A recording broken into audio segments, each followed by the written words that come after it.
Welcome back, chums, and welcome to a new Cyberpunk 2077 video. So happy patch day, because patch 2.12 is officially out for Cyberpunk 2077 on PC, PlayStation 5 and Xbox Series X and S. So if you log into your Steam, PlayStation, GOG or Xbox, you're going to see a new update drop. Now on GOG the update was 2.5 GB, so nothing too big, but I do assume that on Steam and Xbox and PlayStation the update is going to be a bit bigger, so just let me know down in the comments how big the update was for you. Now, without wasting your time, let's go through the biggest changes in this update from top to bottom. So as it says here, patch 2.12 for Cyberpunk 2077 and Phantom Liberty is being rolled out on PC, PlayStation 5 and Xbox Series X and S.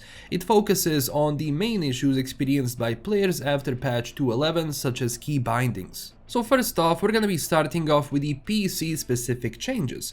It will now be possible to properly rebind the radio port and dropping bodies to a different key on AZERTY keyboards. Switching quest objectives will be now assigned to the T key on all keyboards, so just keep that in mind. Now this was a bit of a problem after 2.11, especially when it came to radio port, the way you turn it on, the way you switch radio stations, so hopefully now with this, it's going to be solved for a lot of people, but this was definitely a welcome change. They fixed an issue where trying to bind the T key to actions in exploration and combat resulted in binding failed error. Yes, this was also the case. I actually tried to do this myself when, the previous patch came out, and I wasn't successful, so big props for them to, for fixing this.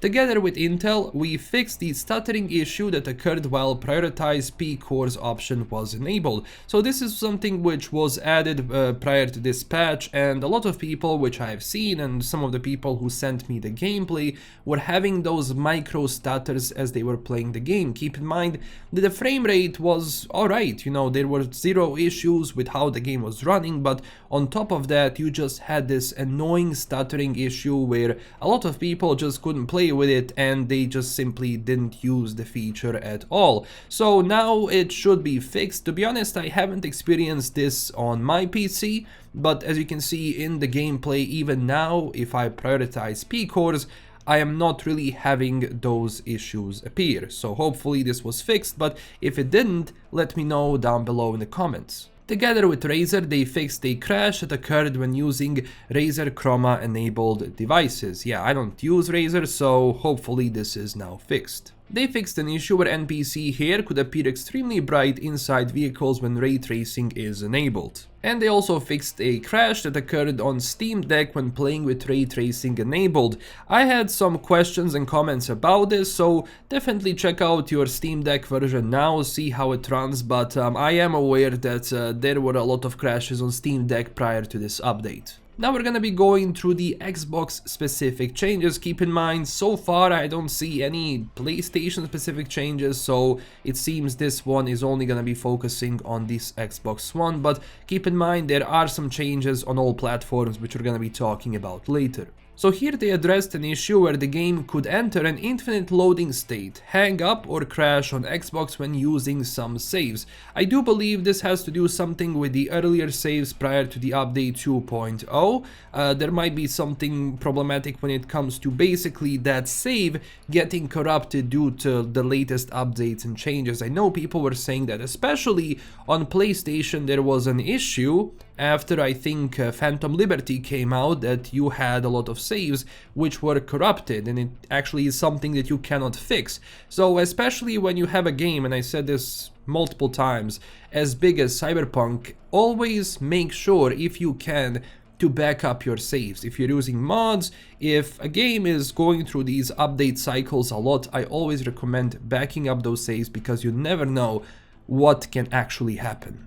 Now when it comes to all platforms, keep in mind there are some quest and gigs changes here, so if you are new to this game, keep in mind there might be some spoilers in this list. So first off, they fixed an issue causing the inability to access the menu, inventory, stash, holocalls and fast travel. I never had this. updated the description of the Sonic quick hack so it properly reflects changes made in its behavior in 2.1. Sonic Shock was a big discussion ever since the previous patch, but if you take a look at Sonic Shock right now, yes, this is indeed updated to reflect the changes, and let me know down below what do you think about this. They improved the visibility of the controller cursor in menus and when using computers or keypads. The change will primarily help Steam Deck users, but will also benefit consoles and PC when using a controller. Nice. New Dawn Fades fixed an issue where it wasn't possible to open the phone to read a notification from the automated delivery system. I can see clearly now. Lower the body attribute check required to move the dumpster. Yes, so that's the change. I walk the line. Sasquatch's jump attack will now properly register as a hit and deal damage. Riders on the Storm. Enemy cars in the chase sequence will now shoot at Pan Am's van. Nice. This is a very welcoming change because, to be honest, it definitely needed more action in this particular segment of the quest, or the gig, so this being added is quite nice. When it comes to the Nocturne quest, they fixed an issue where after choosing to call Reed, the conversation sometimes wouldn't trigger, blocking progression. Luckily, I didn't have this. And also regarding Sonic Shock, it will now be properly categorized as a covert quick hack. They also fixed instances where groups of immortal enemies could appear across Night City. Now this was a problem I had probably ever since the game came out. There was one group, I believe in Santo Domingo, that for the first time when they attacked me, to be honest, I couldn't believe that they were not dropping down, and I was like level 50 character and they were dropping me. And as you can see from the gameplay, I like to play without the hood. So once I turned it on, I saw, yeah, their HP is not going down.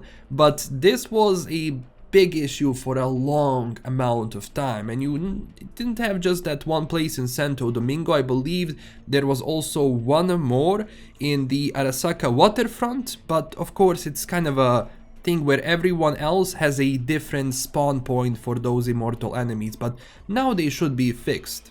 They also fixed an issue where some elements of the perk screen wouldn't change after switching to colorblind mode. And for the end, Biodyne Berserk will now properly have increased crit chance from its reflexes attunement. This is good, especially if you're going for this build. So as I said, patch 2.12 is more of a hotfix for all of the issues which were reported after patch 2.11 dropped and some of the more lingering issues from before.